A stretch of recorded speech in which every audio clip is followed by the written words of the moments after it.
Okay.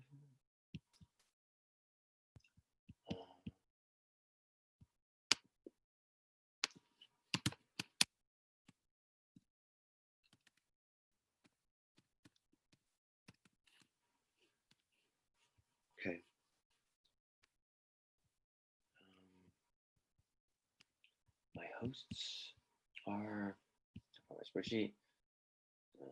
Spreadsheet. Where's this?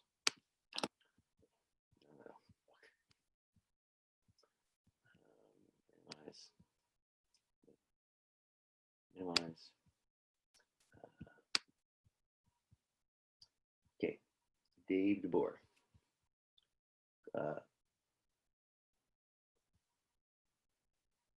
Amber Moore. Mitt. Aaron Kennedy. Mitt. Hello, good morning. Good morning, how are you? Well, thank you. I have Marissa Davis is in the waiting room, still keep her there, and Colin Dempsey, still keep her there, him there? Yep, we're just waiting for Dave DeBoer. Okay. Mm-hmm. Yeah. Hi, Erin. Hi, I'm trying to figure out the lighting in here, so just give me a second. Oh, I know. Isn't that the worst? Yeah. Yeah. That's better. I know. I have this one lamp that I moved, and then I got another lamp, but it casts like a glow, and then it bounces off my, like, I wear contacts, but constantly being on Zoom, it's like, oh, so yeah. My glasses get the glint, and they're transition, so I don't know if sometimes they look dark. Oh yeah. I guess if they're transition and the light's shining on them, they get dark, huh? I don't know. That's what I see. I don't know how it reflects on a bigger picture, yeah. But that's usually what I see. But yeah. Goodness gracious. Jeremy Miller is in the waiting room. Colin and Marissa. There's just keep them there. Yes. Yeah. Okay. Yeah. So I don't know how you guys, if you've been have you done this once before, or is this your first time? We've presented through Zoom before, yeah. No, I mean with us on this. No. Okay, yesterday I did. Okay. So what I'll do is I'll just, once we open the room, I'll let everybody in. I'll keep letting them in. I'll make you guys co-hosts now in case I get booted or have any sort of other drama. I actually got kicked out yesterday right in the middle of like my intro. Oh, wow. It's very dramatic. That's the worst. Right? Co-host. So if I disappear off screen, that's why. So I just made Amber the co-host, and why can't I? Oh, here's Aaron. Co-host. Okay. So now you guys are co-hosts, and when Dave comes in, I'll make him a co-host. And then I'll let, when you tell me the room is open, I'll let everybody in. And then as they come in, I'll just let them in. Anything you guys think you need from me up front, or just ready to roll? Yeah, we just need to decide who's going to do the PowerPoint. Oh yeah. That's with you guys. That's on us. That's not on you. Do you have yours? Might not match. Do you have yours open, Erin, or does? I don't, but I can. Okay. I don't have double screens, so for me, it's super clunky to try to open things, reopen things. I should have bought you know, who knew we were going to be stuck so long? I would have went to the office and gotten my other monitor and my docking station and all that good stuff, but who knew? You know, I have to say, I don't know, it was like March 12th, and they were talking about all this stuff. I had a really, really old TV. You could see the chunks in the screen on my old TV. It was like fat too. And I was like, you know what? If we're gonna be stuck in this thing, I'm getting a new TV. I had to wait in line at Best Buy because they were only letting a certain amount of people in the store at one time. And I'm like, F that. And I went into Target and I bought a TV from Target and I put it up, and now I'm like, I at least have a brand new TV. Oh, so Dave is in the waiting room. He just texted and said he's waiting to be left. I don't see him. You can, oh, wait. I don't know why. I don't Dave, see. Oh, here Dave DeBoer. You guys are co-hosts now too, so Oh, okay. don't make me do all the work. Wouldn't dream of it. No, he didn't. Oh, but Dave, you're on mute and camera off. Very good. There he is. Hello. Hi, Dave. Dave. How are you both? You ready? Yeah. All right. Dave is now co-host. Hi, Dave. I'm Mark. Hi, Mark. I'm Dave. Nice to meet you. Good to meet you too. So Dave, Thanks for helping us out. Dave, do you want to do the PowerPoint or do you want one of us to? How about one of you guys do it? That way, at least one of you is in direct control, so you can better control timing, and you're not like waving to get my attention. Like, hey, play the session. Does that work? Yeah, that's fine. Awesome. So I'll just give a quick kind of welcome and introduction, and I'll let you both kind of introduce yourself, and then I'll turn to you pretty quickly. Okay. All right. We can put, if you want, there's only 5 people there, or 6 people in the waiting room. You can put like a little message. We'll be right with you. If you wanted to put that in the waiting room, just if you wanted there to be magic people, sort of to wait. You don't want to have your introduction like 3 times, right? I mean, you could wait a couple minutes. It's a trick of the trade, you know? Gotcha. If you want to, I mean. Yesterday they came in really late. Did you?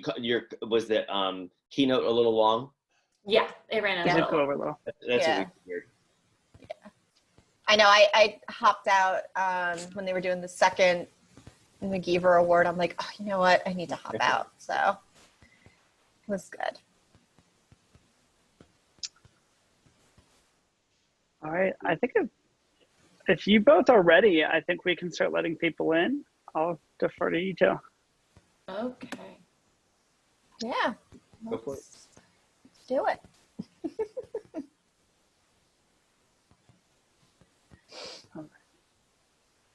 Okay, I'm admitting all for you guys. Yeah, I think that's fine.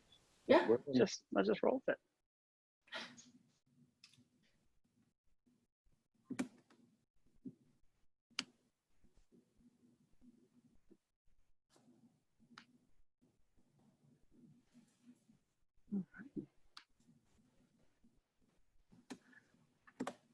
Hello, everyone. We will give it a second as everyone logs in.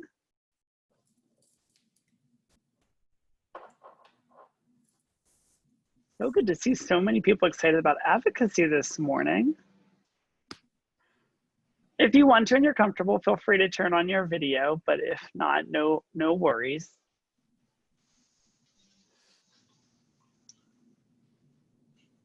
All right, well, I think in the interest of time, we'll go ahead and get started. So good morning, everyone. My name is Dave DeBoer. In my full-time job, I work as Senior Assistant Director of Admission at Carnegie Mellon University. But in my PACAC role, I serve as PACAC's Government Relations Committee Chair, where I among many things, will oversee the Advocacy Leadership Credential Program, the Government Relations Signature Program that is designed to teach participants how to be the best advocate they can be, and inform them of the most current pressing policy priorities of the association. But today, this session, we have 2 seasoned advocates who are here to kind of impart to you a crash course on how you can leverage your students and their stories to be the best advocate to elected officials, to advocate for policies that are going to help improve our work. So I will let them introduce themselves, and I'll start by going to my left. So Amber Moore, I'll let you introduce yourself. Well, good morning, everyone. Happy second day of conference. So today we're going to be talking, and my name is Amber Moore. I'm one of the Assistant Directors of Admissions at Delaware County Community College, located just outside of Philadelphia in Delaware County. We also serve Chester County. This is my second year on the Government Relations Committee. It's a really great committee to join. I've learned so much over the past 2 years in regards to advocating, and it really just kind of, you know, I caught like the bug, I guess, as you want to say, with it. So I'm excited to be here today and kind of, you know, share a little bit about my experiences and why advocacy is important. And our second presenter will be Erin Kennedy, who I'll let introduce herself and then kick off our presentation. All right, thanks, Dave. So I'm Erin Kennedy. I'm an admissions counselor at La Roche University in North Hills of Pittsburgh. This is my first year working with government relations, but I worked with Dave on the advocacy leadership credential, and really excited that you guys are all here to learn more about what we can do to serve our students in every capacity that we have available to us. So let's just dive right in. So let's start off just kind of with a broad understanding of what advocacy really is. Wikipedia defines advocacy as an activity by an individual or group which aims to influence decisions within political, economic, and social systems and institutions, while Merriam-Webster says it's the act or process of supporting a cause or proposal. We really, in government relations, think of advocacy as educating and informing, especially when you're working within the education sector. Something else that I always mention about advocacy is that it is incredibly personal. We'll go into things a little bit more in detail with our experiences working with legislators later, but everything that you are pushing for, everything in this job is personal, and it is all about that one-on-one interaction. So just keep that in mind as we move forward as well. Different ways that you can help with government relations is filling out the action alerts that we will send out, writing personal emails or handwritten notes, making phone calls, working with professional organizations like us at PACAC, walking the Hill in Harrisburg or DC, which both Amber and Dave have been able to do, doing local legislative drop-ins or appointments, which is something that you need to do to complete the advocacy credential. Volunteering is a really great way to get involved, especially if you have any information about different elections that are coming up. If you know that there are some certain people who will help be a better representative for your students. Presenting at an event or sitting at a resource table, and rallying students, because it is going to be those student stories that will be able to reach out to legislators a little bit more, as they will soon be people voting for the legislators as they're open for different elections. So really the big question is, why is advocacy so important? And, you know, when we think about education, we think about the fact that it spans everything, right? So laws are statutory based on all of our regulations that impact our work and our students. So again, they can be at the federal or state level. They are created by folks who are not working in our field. So oftentimes, and when we talk a little bit about when you meet with your legislator or your legislative aide, oftentimes education is not in their, you know, specialty. You might get somebody who's in the business sector or assigned to agriculture, for example. So sometimes it's created by folks who just are not aware of what's going on. So that lack of understanding is really the impact of what happens within the legislative community. And oftentimes, sadly, it's fueled by political motives. So when you watch the news and you're following, you know, Inside Higher Ed or the Chronicle of Higher Education, and you're reading a lot of the political movement with higher ed, a lot of times it's fueled by, you know, who's in office at the time. So again, if you want to have a better beneficial rules and regulations, you must advocate. And what's great is it's personal. So we can go in with that personal story. So we're the experts. So one of the things that, you know, we'll kind of talk about is we educate our lawmakers, right? So we're their constituents. We're going in with our cause for our students, our cause for ourselves, our cause for our community. And we need to make that connection so that when that senator or the legislator goes in, that bill will impact our sector and really help us. So those personalized stories, you'll hear Erin and I kind of talk about that, that personalization, that's really what drives your point home of why advocacy is so important. And it'll create legislation that makes sense and has the intended impact. So that's one of the things that you want to look at is, when we went into COVID-19 and we saw some of our students, maybe the lack of resources, and how that impacted our students' ability to work remotely outside of a classroom. And now we're looking at ways that we can go in and advocate and create legislature that perhaps gives more money or more finances to schools to allow them to have that access. And really, it's your reason. So what is your reason? When you go in and you talk to your legislator, you want to have your reason. You can pick any topic that's important to you, your community, your school, all of the above.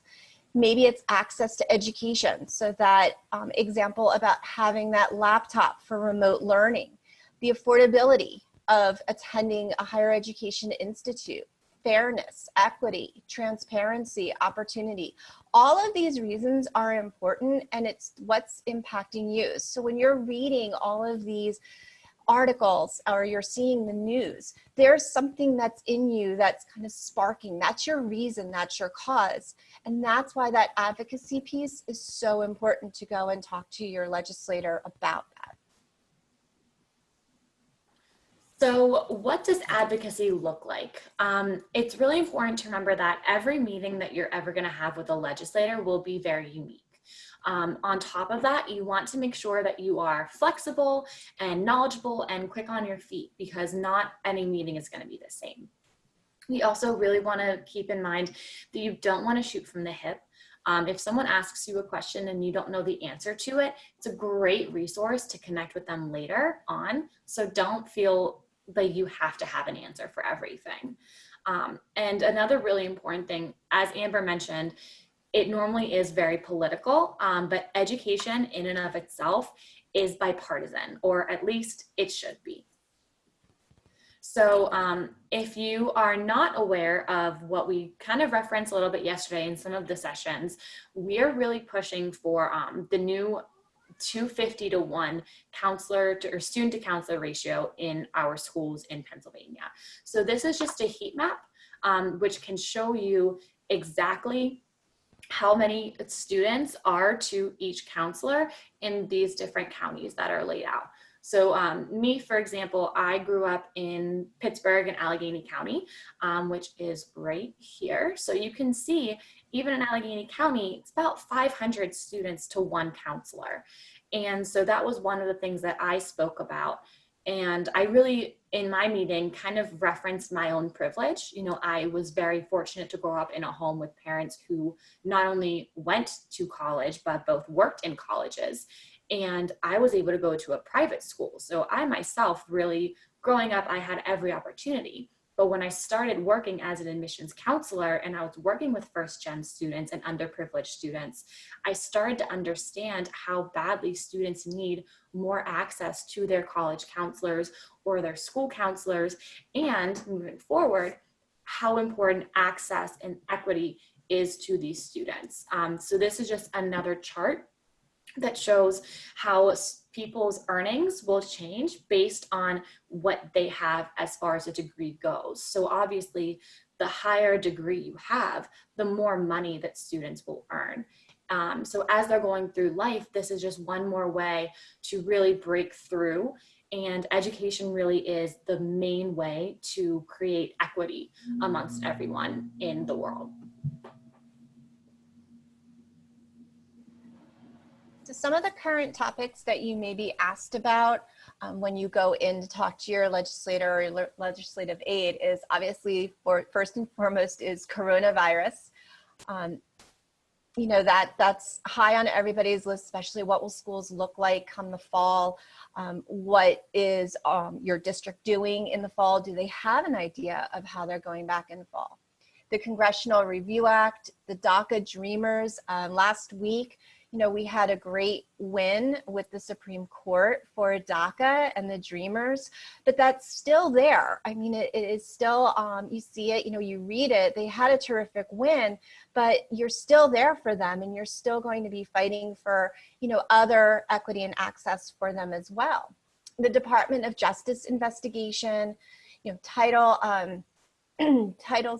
I can't talk today, for-profit colleges, free college, guns on campus, the list goes on and on. And again, if a legislator or a legislative aide asks you about a current topic and you're not familiar, that's okay. Again, you can always say, I'm not familiar with that topic. However, I will be happy to go back and get some data for you and then follow up with an email that maybe just kind of touches a little bit on that topic that they were interested in.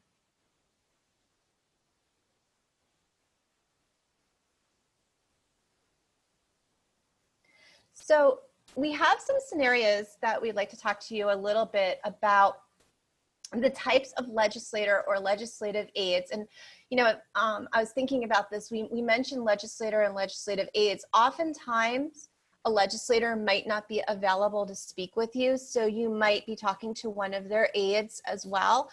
And that's, the same, they have the same impact. They report directly to that person, the senator, the congressman. So when you're talking with them, you're going to come up with different scenarios. And what we're going to go through now is a few personalities that you might see when you come across your visit. And then we're going to kind of role play a little bit some of these scenarios and have you guys guess maybe who we are. And then of course, we always have time for questions. So this is the hallway. A lot of times you might wind up showing up at the office and you're finding yourself walking with a legislator to their next meeting. So they might have scheduled something with you and then a meeting came up and they have to go to that meeting and they're like, well, come and walk with me. Use this time you have. It's normal, especially if you go to Harrisburg or DC. Use your impact statements. It's very similar to an elevator speech, really. You have that certain amount of time to talk with them. It might be a quick 5-minute walk. It might be a quick 3-minute walk. So make your impact statements, have those takeaways, have those handouts, have your card and your materials handy, and then always, always, always thank them for their time. So when I met my congresswoman, I was actually in a position where it wasn't necessarily a hallway, but it was a very quick meeting outside of our campus in Chester County. So the congresswoman had come over to talk about STEM, women in STEM. She took a tour of our STEM building. And in that time, I was able to have a few minutes with her to talk to her about, advocating and being a representative of PACAC. So I took that time, I quickly introduced myself, and really my impact was community colleges and the benefits of attending a community college, especially if you're looking to go into the STEM field and the sciences, and how having this resource right in the backyard, so this would be Downingtown, was really a great thing for the students and the community. So those were her constituents. She was really respectful. She, was very receiving. I gave her my card. I gave her some materials. I thanked her for her time. And, she went on with her tour. And then of course, I continued on through the tour as well. But you might find yourself in that position. So again, it's just a quick hallway speech. It's like the elevator speech.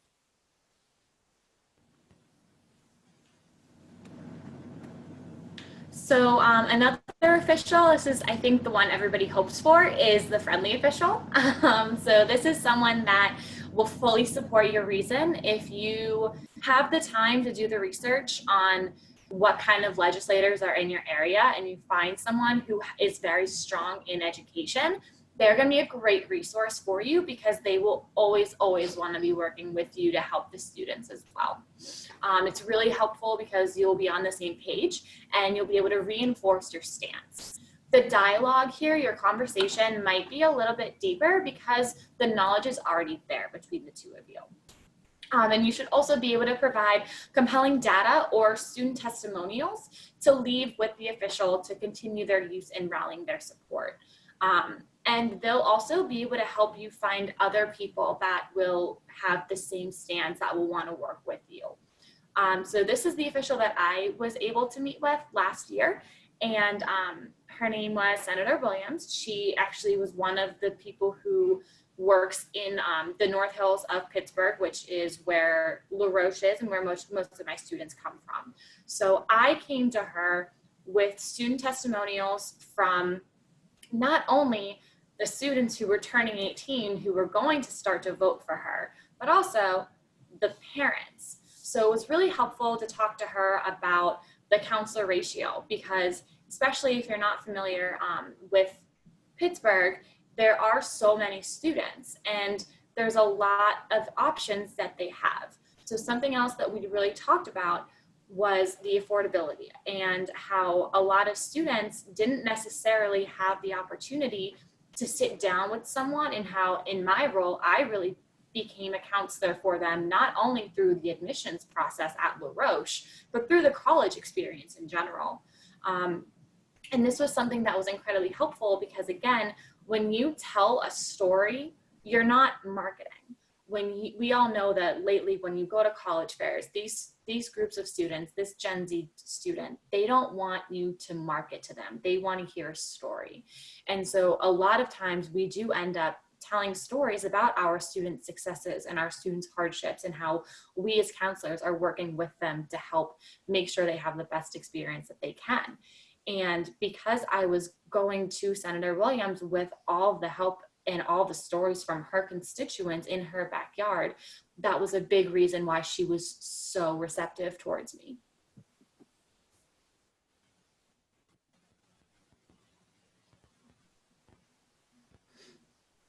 So another person that you might speak with is who we call the flippant, who is someone who might take the meeting, might cancel the meeting, and might kind of not be receptive at all.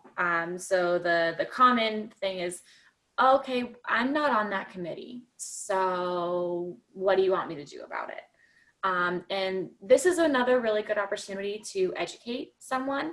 And it's really important to reconnect with them if you are advocating for a certain bill and when you find out that bill is going to the floor. And this is a great way to remind someone that anybody can sponsor a bill, whether or not they're on the committee. And this is when a one-sheeter will be very helpful because it will just have all the data and your impact statements and probably a few charts as well to really share. But I know Amber had an experience with someone like this a while ago. Yeah, we were at, when we met with DC right before everything shut down, we did have, we did meet with a legislative aide, and it was, they said, so I'm not on that committee. I don't understand, what you want me to do. And we just kind of, had that awkward moment, wasn't really sure. And it really wasn't until, and I always say this because it was a twofold with this person, because sometimes you can get legislator or aides who actually fall into a couple categories. So this person was kind of looking at us a little blank stare. We kind of got that little awkward moment. And Dave, so I always kind of reference this. So Dave came out and, Dave was sitting there. He actually was the one that kind of walked in, and somebody had walked out that he knew. And they had this friendly conversation, and the person who was kind of that flippant, that was kind of given that blank stare, that was kind of looking at us, kind of came around, and we were able to give that, sheet out. They thanked us and we left. But yeah, it can be a very uncomfortable feeling. But just remember that, again, it's that opportunity to educate, and it's really that opportunity to just kind of say who you are, have that friendly face, and then you just hand them the information and say, I really hope you take a look at this. I really hope you consider it. And then, you thank them for your time. But if you personalize it, you know, oftentimes they'll see how that can impact anything. You know, again, we remember education spreads across the board. This one can be a little bit of a disappointment. So sometimes you're all set, you have your cause, you have your one sheet, you're ready to go, you're passionate. Maybe you've sat outside and you thought about what you're gonna say and you're ready to go. You walk in and there was a cancellation, which can happen. Don't get discouraged. It can be disappointing, it can be discouraging, but what you want to do is ask if there's another person available to talk. And oftentimes you will get that legislative aide or perhaps another aide who's free at the time. And they're, again, just as important. They will take very good notes and they will pass along your information to their legislator.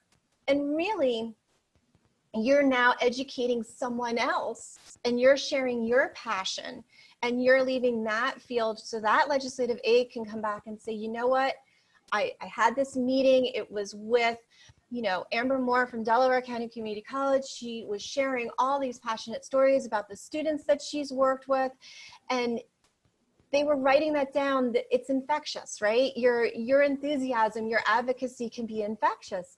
And that aide now can go back and say to their, you know, legislator, hey, you know, we really should investigate this a little bit more. At the very least, if there's nobody else around, you can leave your position paper, your card, your other materials. You can follow up later with an email. Maybe you can even ask to have another appointment if they are available at the time. So don't be discouraged, keep going, and, you know, keep advocating.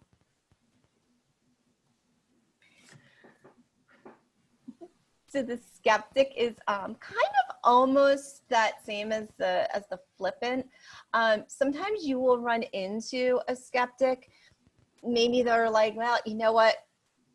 Education is really not something that I'm thinking about right now. You know, with everything going on in the world, why should I care about education, right?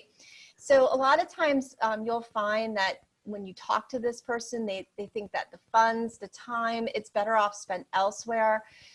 This is where really educating comes into play. Okay, you want to have your statistics. So that heat map is a fantastic way to really kind of visualize what's going on. This is where those personalized stories, that student testimonials, that's where they really come into play, because while you may not change that person's mind in an instant, you are giving them something to think about. And don't get frustrated. So sometimes remember, you know, politics, even though education should be bipartisan, politics do play a role. Don't get frustrated. Don't try to argue a point. Don't throw statistical data at them. Just really share from your heart. You may not convince them. You might have a little glimmer of hope, especially if perhaps you're talking about, so I work at a community college. So for me, I can talk about workforce entry and how that could benefit the community, because now you're bringing more employment into the workforce. So that skeptic might go, I didn't think about it in that respect. So it's okay if you leave and you feel like, well, you know, it didn't go as I hoped, but don't get frustrated. And again, just keep that advocation going. So some of the next steps, if you are interested in meeting with anybody to talk about some of the things that you feel we could be doing more to better serve your students, we do have some great resources here for you. There's also a really great resource to keep an eye on that just talks about new bills that are going to be coming out of our state legislature. So these are things that people will be voting on and people are likely talking about. Obviously, things have been kind of paused for a while, but it does seem that people are getting back and votes are happening again now, which is really exciting. I know another really big issue that's coming up lately is the budget for the state of Pennsylvania. And I know that there's already conversations about cutting the education budget, which we obviously are very concerned about because students really just, they need more resources now after, like we just heard, all the trauma that students are going to come back to next fall with because of everything that's been going on in the world. So that's something that I think we have sent out some action alerts just to email. It's a pre-populated email. You just put in your address and it goes to your local legislator to really say, you know, we are PACAC. This is what we stand for. This is what we want to do. And this is why we are asking you, please do not touch the education budget for the state of Pennsylvania. And then just get to know who your legislators are. You know, use those resources. It's really helpful. You can find them everywhere in the community. They're typically very, very involved. And, you know, working on your student testimonials is the biggest thing. I would have a very hard time believing that anybody would be in this profession that is not here because they want to help a student. That's really what it all comes down to. This is such a personal job that we have. Again, it's all such a counseling role, and it's so heartening. We all know those students that we work with really, really hard just to make sure, and as soon as we know that they are happy and that they are making the right decision, our heart grows 3 sizes. So use that. And you don't have to use their names, obviously, but you can say, you know, I had one student and this is their story. And this is really the student that made me think about why we need to do what we're doing and why we're doing it the way we are. And have your passion show through. Like Amber said, it's your spark. Your reason is going to be your own. And it's going to be the thing that really helps to make a difference, especially in this field. As we said before, charts are good. We are happy to share this PowerPoint with you all if you want to see anything else, if you want to go into more detail. I know there's been some talking in the chat about the different things that we have to offer and why we have chosen the 250 number for the student to counselor ratio. So all that we are happy to talk with you guys about more.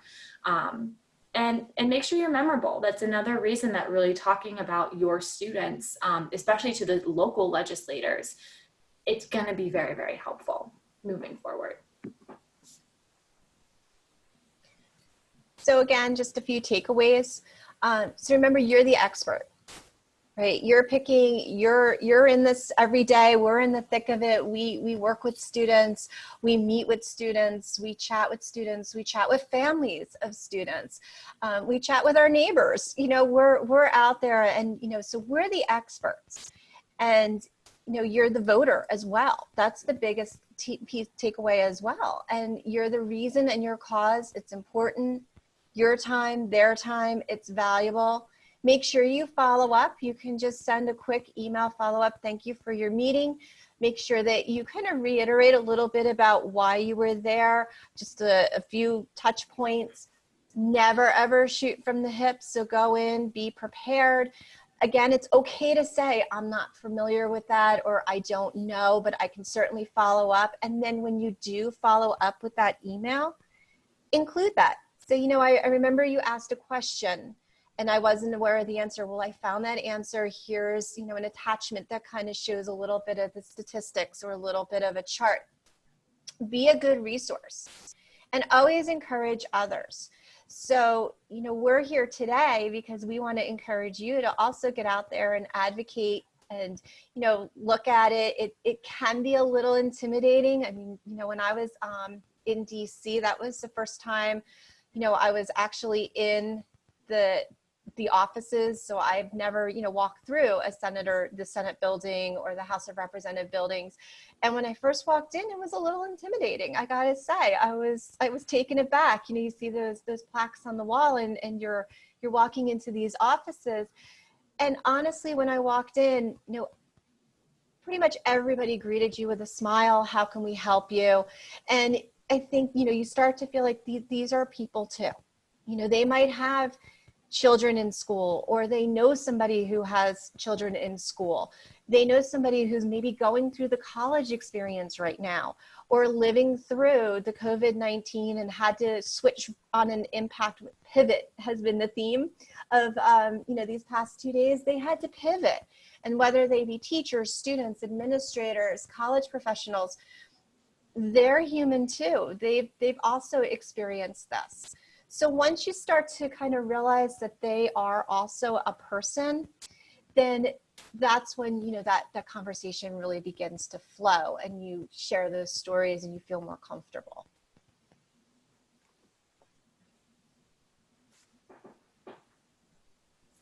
So one of the things that we want to do is make sure you call to make an appointment. So in COVID-19, one of the things that, we've noticed that a lot of things have shut down. There are state legislators who are starting to come back with in-person office visits, depends on where you are in the state.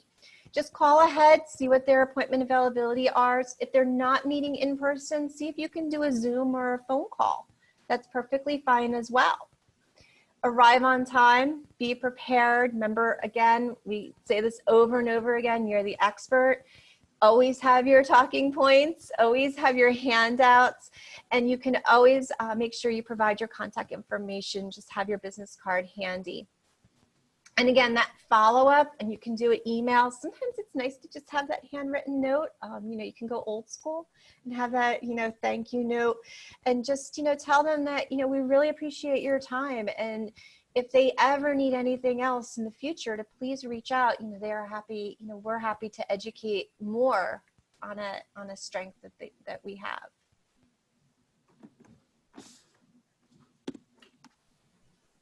So at that point, at this point, we are just curious if you have any quick questions before we head into any other topics.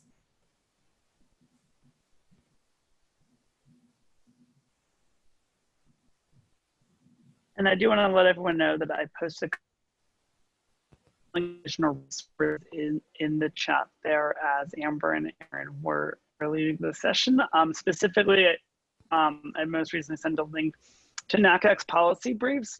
NACAC and the professional government relations team does a lot of wonderful work kind of doing the research and putting in the legwork so that we have actual short kind of policy statements on particular pieces of legislation or particular legislative priorities for the association. They can be wonderful leave behinds for you to print off and take with you on a visit. I do also want to give a quick plug and then kind of turn over for an open forum of sorts. But for those of you that may have whet your appetite and you want to do more formal advocacy work, the Advocacy Leadership Credential Program will be continuing again this fall. We're going to continue and start it in December with monthly webinars. We do them over Adobe Connect. You can attend in December, January, February, and March. You have to attend at least 3 of the 4 webinars or attend the College Access Forum in May. And in addition to doing one of those 2 curricular components, learning about the pressing policy issues and kind of more formally learning how to be an advocate, you must put your expertise into practice by completing a capstone visit with an elected official, either at the state or federal level. And then we'll recognize you at the annual conference. It's also open to members of the Pennsylvania School Councils Association and the Pennsylvania Association for State Financial Aid Administrators. So if you have colleagues who may be interested in this work in other areas, that know that the eligibility is open to them as well. But please, we're here to answer or to kind of explain particular issues or kind of that you've heard of. So we'll just kind of turn it over for a group Q&A now.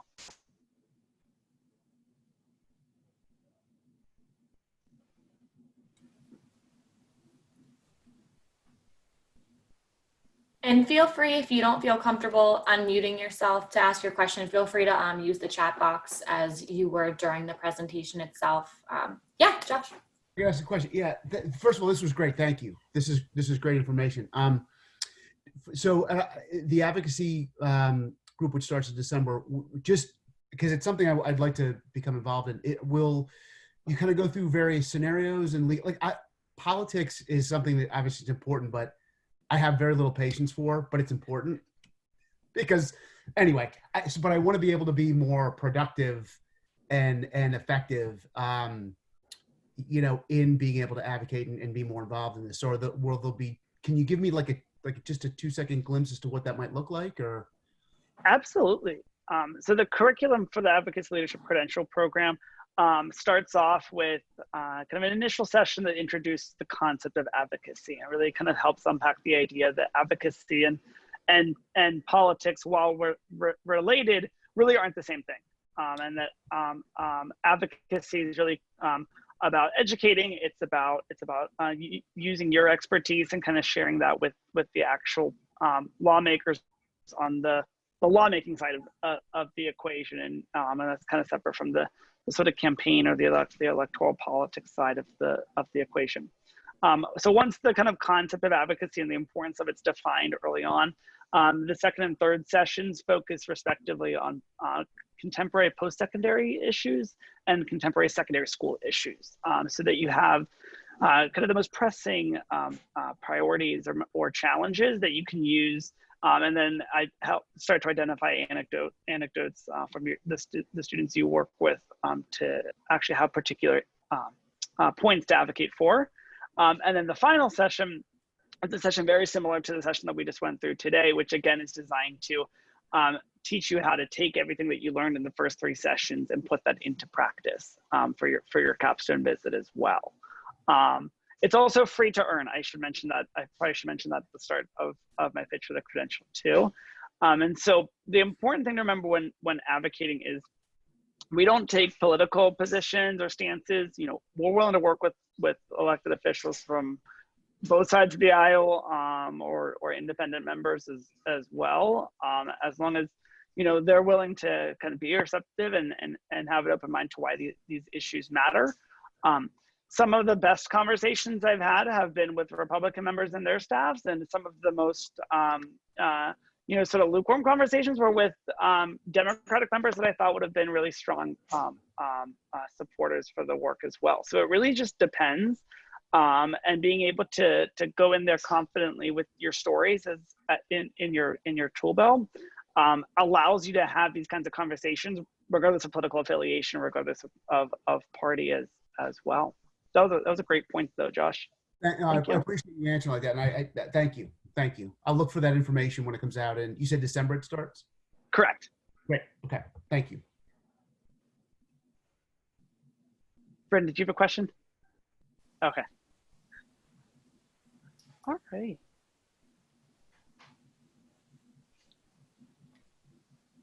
Well, if there aren't any more questions, Erin, could you maybe put up the slide with our email addresses again? Yeah, for absolutely. everyone? That'd be wonderful. I want to make sure you have my government relations email, but also Amber and Erin's emails as well. So if you have questions, or if you feel so moved to schedule your own advocacy visit with your elected officials, we're happy to be resources for you. If you reach out to us, we're more than happy to help you as you identify the position that you want to advocate for. But Erin, Amber, any closing thoughts? Just, you know, we'd appreciate anything that you guys are willing to do. Again, we're more than happy to work with you if you have questions. One of my coworkers at La Roche actually went through the ALC this year, and I think she and I FaceTimed like 4 times trying to make sure she was prepared for her in-person meeting, which she was able to do last week, and she absolutely killed it. I mean, it was just really great. But we are absolutely here as resources for any questions that you guys have about the program, during the program, leading up to your visit, just whatever you guys need.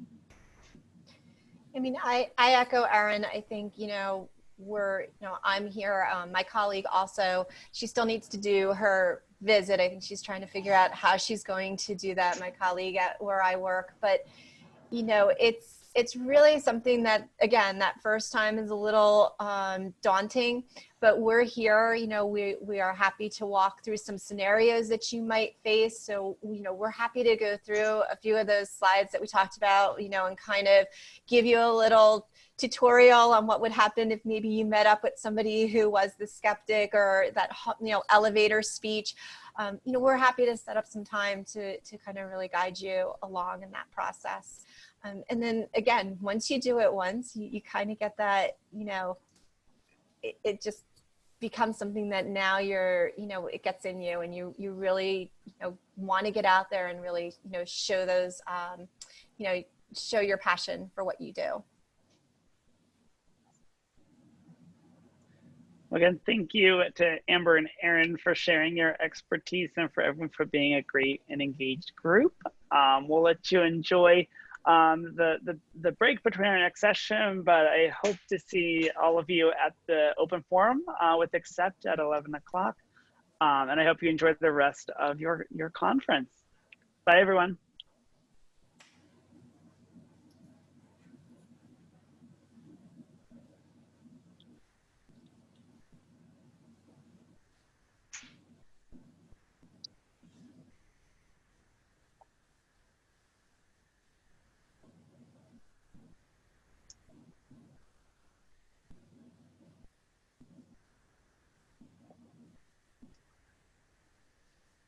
Awesome job, guys. Good job. And thank you, Mark, for helping approve sure. everyone and get Mark. everyone in Yes, the quiz thank as you. well. You're welcome. Yeah, Um, absolutely. I gotta Glad it all went well. say, Zoom fatigue is real. Sure. No idea. Yes. No idea. Uh, I talk to parents on Zoom all day long. Parents of teenagers. Gotcha. Yeah. Do we have to do anything special to leave, or? No, you just leave. I mean, you could end. I'm no longer the host for the whole. I'm no longer the host, so you guys can end it completely. And Okay. like how Mark was like, "Nah, you can just leave." I wasn't sure if I had to do something. wait. Stop. If you want to share that, if you go to your chat, if you want to download that into your computer, you should do that. So go to the chat, Oh, I and then there's a little saved download. chat. That might be helpful for in case people talk to you. Okay, perfect. I just saved it. Did it just go to my downloads? I think it did. Double check. Oh, okay, gotcha. Oh, I saved it in Cool. the folder. It's in there. Wait, how do you Gotcha. do that? I didn't even know you could see. Where is it? Do a little Click those download. 3 little Yeah, dots. you just save the chat. Oh, I see. Okay, down at the bottom, there's 3 little. I see. I wish I would have known that for yesterday's session. Awesome. Awesome. That's good to know. Yeah. That is really Alright. good to know. All right. Well, thank you again, Well, Mark. Welcome. Yeah. Thank Yeah, you. thank you again. And thank All right. you both. Awesome Aw, job. I thanks. thought that was great. Happy All to right. do it. Yeah. All right. All right. Yeah. See See you you in guys the at next session. 11:30. See you guys later. Bye.